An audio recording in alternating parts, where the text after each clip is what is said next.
Hi, welcome to another edition as we take a walk in the Carpenter shop. And that walk today brings us to the topic of love. 1 Corinthians chapter 8, verse 1 says, "Knowledge puffs up, but love edifies."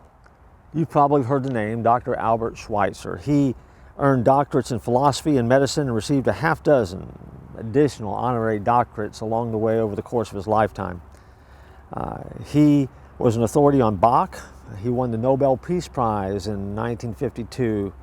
Yet, in spite of his brilliance and acclaim and recognition, he was a humble doctor who labored for decades in equatorial jungles in Africa, bringing health and hope to those that were physically needy and also to those who were spiritually needy.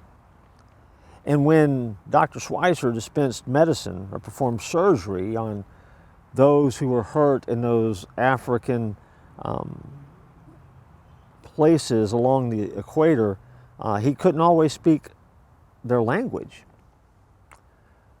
But because of what he did and because of how he did it, they caught a glimpse of the man's heart and his willingness to care and have compassion, and in doing so, they also caught a glimpse of Jesus living in him.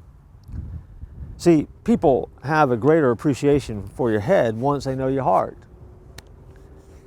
And so in spite of all the degrees and all of the honors and all the accolades that the good doctor had, at the end of the day, what was best about him and what made him such a force of change in the world and left a lasting impact was not what he knew in his head, it's what he lived in his heart.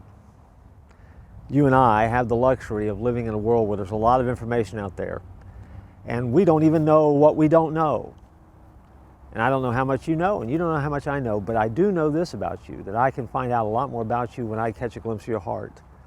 And you can catch a lot more about me and my life and see what makes me tick by looking at my heart. And so my prayer is that we would have hearts that would be transformed by the love of God, and as those hearts are changed and transformed, that we would share that love with those that we meet. If we do, we're going to make an impact. We'll leave a legacy, and people will see Jesus in us. And that's my hope and prayer for my life, and it's my hope and prayer for yours as well. I look forward to joining you for another walk in the Carpenter shop.